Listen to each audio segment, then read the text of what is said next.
알프레드 아들러 삶의 의미 제1장 첫 번째 파트 인생의 세 가지 제약과 해석의 힘. 당신은 지금 이 순간 자유로운가요?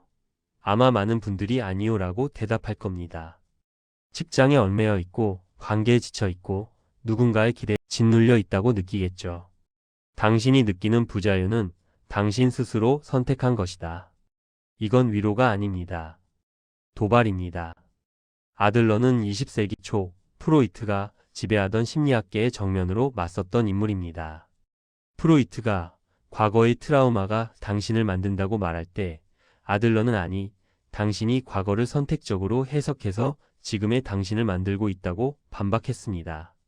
오늘부터 우리는 아들러의 대표작 삶의 의미 What Life Could Mean to You를 통해 당신이 지금까지 믿어왔던 나라는 존재에 대한 모든 전제를 뒤집을 겁니다. 첫 번째 시간. 우리는 인간이라면 누구도 피할 수 없는 세 가지 제약과 그 속에서 우리가 어떻게 의미를 만들어내는지에 대해 이야기합니다. 본론 1. 인간의 조건, 피할 수 없는 세 가지 제약. 아들러는 삶의 의미 첫 장을 이렇게 시작합니다. 인간의 삶은 세 가지 제약 속에서만 가능하다. 이 세 가지 제약은 선택의 문제가 아닙니다. 당신이 어디서 태어났든, 무엇을 믿든, 얼마나 부유하든 상관없이 모든 인간은 이 조건 안에서만 살아갈 수 있습니다. 첫 번째, 지구라는 행성. 우리는 지구라는 유한한 공간에 살고 있습니다. 이 행성은 무한한 자원을 제공하지 않습니다. 우리는 먹어야 하고 입어야 하고 쉴 곳이 필요합니다. 그래서 인간은 반드시 일을 해야 합니다. 아들러는 이것을 직업의 과제, 아크여페이셔널 태스크라고 불렀습니다.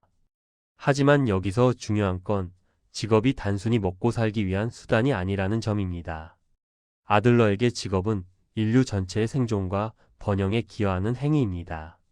당신이 빵을 굽든 코드를 짜든 아이를 가르치든 그 행위는 공동체의 지속을 위한 협력의 일부입니다. 두 번째, 타인의 존재. 당신은 혼자 살 수 없습니다. 인간은 태어날 때부터 누군가의 돌봄 없이는 하루도 살아남을 수 없는 존재입니다. 그리고 성장한 후에도 우리는 끊임없이 타인과 관계를 맺으며 살아갑니다. 이것이 사회적 과제, 소셜 태스크입니다. 아들러는 말합니다. 인간은 사회적 동물이 아니라 사회적 존재다. 이 차이가 무엇일까요? 동물은 본능에 따라 무리를 이루지만 인간은 의식적으로 협력을 선택해야 합니다. 우정, 동료의 신뢰. 이 모든 것은 주어지는 게 아니라 우리가 만들어가는 겁니다. 세 번째, 양성의 존재. 인류는 두 개의 성으로 나뉘어 있습니다. 그리고 인류가 지속되기 위해서는 이 둘이 협력해야 합니다. 아들러는 이것을 사랑과 결혼의 과제, 러브 언드 메리지 태스크라고 불렀습니다. 하지만 여기서도 아들러는 단순한 생물학적 재생산을 말하는 게 아닙니다. 그가 말하는 사랑은 나와 완전히 다른 존재를 이해하고 그와 평등하게 협력하는 능력입니다. 사랑은 감정이 아니라 하나의 과제입니다. 이 세 가지 제약지구, 타인, 양성은 인간이라면 누구도 벗어날 수 없는 조건입니다.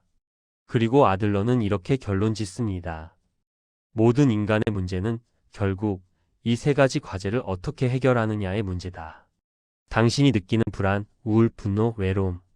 이 모든 감정은 결국 직업, 관계, 사랑이라는 세 가지 과제 앞에서 당신이 어떤 태도를 취하고 있는지를 보여주는 신호입니다.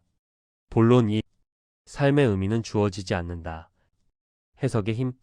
그렇다면 이 세 가지 과제 앞에서 우리는 어떻게 살아야 할까요? 아들러의 답은 충격적입니다. 삶에는 원래 정해진 의미 같은 것은 없다. 많은 사람들은 삶의 의미를 발견하려고 합니다. 마치 어딘가에 숨겨진 보물처럼 언젠가 찾아낼 수 있다고 믿죠. 하지만 아들러는 말합니다. 삶의 의미는 발견하는 게 아니라 부여하는 겁니다. 당신이 겪은 모든 경험은 그 자체로는 중립적입니다. 어린 시절의 가난, 부모의 이혼, 학교에서의 따돌림. 이런 사건들은 그냥 일어난 일일 뿐입니다. 중요한 건 당신이 그 사건을 어떻게 해석하느냐입니다. 아들러는 이렇게 표현합니다. 경험 그 자체가 성공이나 실패의 원인이 되는 것이 아니다. 우리는 경험이 주는 충격에 의해 결정되는 것이 아니라 경험에 부여하는 의미에 의해 스스로를 결정한다. 이것이 아들러 심리학의 핵심 목적론입니다. 본론 3. 원인론 vs 목적론. 과거는 당신을 결정하지 않는다. 프로이트로 대표되는 전통적 심리학은 원인론에 기반합니다. 과거의 트라우마가 현재의 문제를 만든다는 관점이죠. 어린 시절 학대받았기 때문에 지금 불안하다. 부모가 이혼했기 때문에 사랑을 두려워한다. 이런 식입니다. 하지만 아들러는 이 논리를 정면으로 부정합니다. 과거가 당신을 만든 게 아니다. 당신이 현재의 목적을 위해 과거를 선택적으로 해석하고 있을 뿐이다. 예를 들어봅시다. 똑같이 어린 시절 가난을 겪은 두 사람이 있습니다. 한 사람은 이렇게 말합니다. 나는 가난했기 때문에 아무것도 할 수 없었다. 그래서 지금도 실패자다. 다른 사람은 이렇게 말합니다. 나는 가난했기 때문에 더 열심히 공부했다. 그래서 지금 성공했다. 같은 사건 정반대의 해석. 아들러는 묻습니다. 그렇다면 가난이 그들을 만든 걸까요? 아니면 그들이 가난을 어떻게 사용하기로 결정했느냐가 그들을 만든 걸까요? 답은 명백합니다. 후자입니다. 그렇다면 왜 어떤 사람들은 과거를 실패의 핑계로 사용하고 어떤 사람들은 성장의 발판으로 사용할까요? 아들러는 이렇게 답합니다. 그들이 세운 목적이 다르기 때문이다. 첫 번째 사람의 목적은 무엇일까요? 나는 할 수 없다는 걸 증명하는 겁니다. 왜냐하면 그렇게 하면 도전하지 않아도 되기 때문입니다. 실패가 두렵기 때문에 과거를 방패로 삼는 겁니다. 두 번째 사람의 목적은 무엇일까요? 나는 할 수 있다는 걸 증명하는 겁니다. 과거는 장애물이 아니라 극복해야 할 과제일 뿐입니다. 아들러는 이것을 생활 양식, 라이프 스타일이라고 불렀습니다.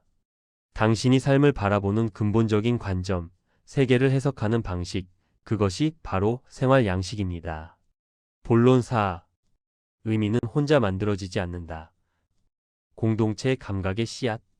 그렇다면 아무 의미나 부여해도 되는 걸까요? 내 마음대로 해석하면 그게 곧 진실이 되는 걸까요? 아들러는 단호하게 말합니다.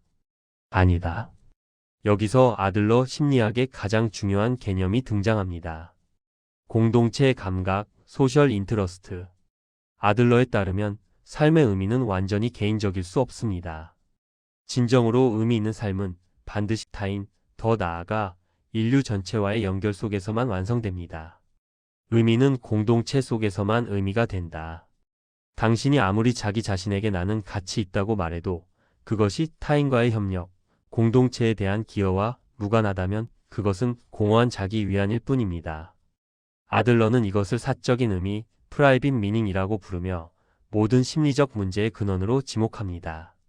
반대로 진정으로 건강한 의미는 공동의 의미, 커먼 미닝입니다. 나의 행복이 타인의 행복과 연결되어 있고 나의 성장이 공동체의 번영에 기여할 때 비로소 삶은 진정한 의미를 갖게 됩니다.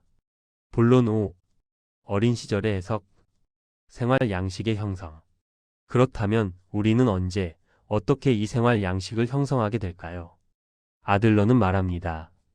우리는 대략 45세 무렵 세상을 바라보는 기본적인 틀을 형성합니다. 이 시기에 아이는 세 가지 근본적인 질문에 스스로 답을 내립니다. 나는 누구인가? 세상은 어떤 곳인가?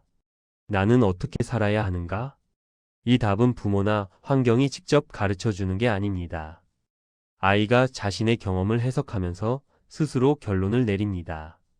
예를 들어 한 아이가 넘어져서 울었을 때 부모가 즉시 달려와 안아주고 위로해줬다고 합시다.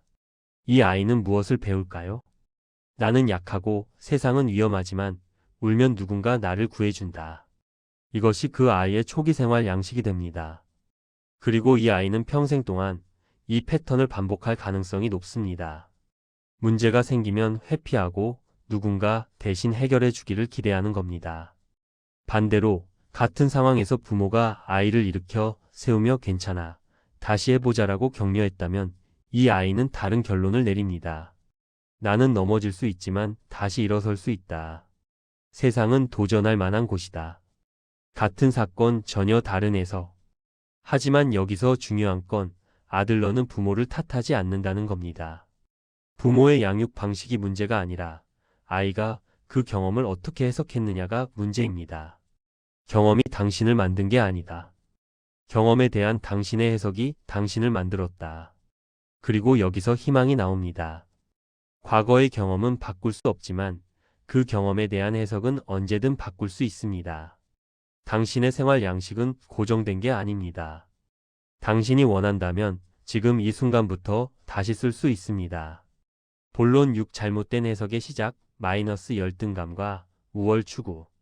그렇다면 왜 많은 사람들이 잘못된 해석, 즉 사적인 의미에 갇히게 될까요? 아들러는 그 시작점을 열등감, 인피리오리티 필링에서 찾습니다. 모든 인간은 태어날 때부터 열등한 존재입니다. 우리는 작고 약하고 무력합니다. 부모 없이는 하루도 살 수 없죠. 이 근원적인 무력감이 바로 열등감의 출발점입니다. 하지만 열등감 그 자체는 문제가 아닙니다. 오히려 아들러는 열등감을 성장의 원동력으로 봅니다. 우리는 열등하다고 느끼기 때문에 더 나아지려고 노력합니다. 이것이 건강한 우월 추구, 스트라이빙 포 수피리오리티입니다. 문제는 이 우월 추구가 잘못된 방향으로 흐를 때입니다. 건강한 우월 추구는 나를 넘어 우리를 향합니다. 나 혼자 잘 되는 게 아니라 공동체 전체가 함께 성장하는 방향으로 나아갑니다. 하지만 잘못된 우월 추구는 오직 나만을 향합니다. 타인을 짓밟고 지배하고 이용해서라도 나 혼자 우월해지려고 합니다. 아들러는 이것을 우월성 콤플렉스, 수피리오리티 컴플렉스라고 불렀습니다. 여기서 우리는 아들러 심리학의 핵심 통찰 하나를 만납니다. 모든 신경증, 모든 심리적 문제는 결국 공동체 감각의 결여에서 온다. 우울한 사람, 불안한 사람, 분노하는 사람. 이들의 공통점은 무엇일까요? 그들은 모두 자기 자신에게만 갇혀 있습니다. 세상을 나 vs 세상의 구도로 봅니다. 타인은 경쟁자이거나 적이거나 방해물일 뿐입니다. 반대로 정신적으로 건강한 사람은 세상을 우리로 봅니다. 타인의 행복이 나의 행복과 분리되지 않습니다. 공동체가 번영할 때 나도 함께 번영합니다. 마무리로 당신의 해석은 무엇입니까? 오늘 우리는 아들러가 제시한 인간의 세 가지 제약지구, 타인, 양성과 그 속에서 우리가 어떻게 삶의 의미를 만들어가는지에 대해 이야기했습니다. 핵심을 정리하겠습니다. 첫째, 삶의 의미는 주어지지 않습니다. 당신이 만드는 겁니다. 둘째, 과거는 당신을 결정하지 않습니다. 과거에 대한 당신의 해석이 당신을 결정합니다. 셋째, 진정한 의미는 혼자 만들어지지 않습니다. 공동체 속에서 타인과의 협력 속에서만 의미는 완성됩니다. 그렇다면 당신에게 묻겠습니다. 당신은 지금 삶을 어떻게 해석하고 있습니까? 당신의 과거는 당신을 무력하게 만드는 족쇄입니까? 아니면 당신을 성장시킨 발판입니까? 당신은 세상을 나 혼자의 관점에서 보고 있습니까? 아니면 우리의 관점에서 보고 있습니까? 아들러는 말합니다. 당신이 불행하다면 그것은 당신이 그렇게 선택했기 때문이다. 그리고 당신이 행복해지고 싶다면 지금 당장 다르게 선택할 수 있다. 이건 냉정한 말입니다. 하지만 동시에 가장 희망적인 말이기도 합니다. 왜냐하면 당신의 삶은 과거에 의해 결정되지 않기 때문입니다. 당신은 지금 이 순간 다시 시작할 수 있습니다. 다음 시간에는 잘못된 해석에 갇힌 사람들의 구체적인 사례를 살펴보겠습니다. 응석바디와 방치된 아이, 그들은 어떻게 자신만의 감옥을 만들었을까요? 그리고 우리는 그 감옥에서 어떻게 벗어날 수 있을까요?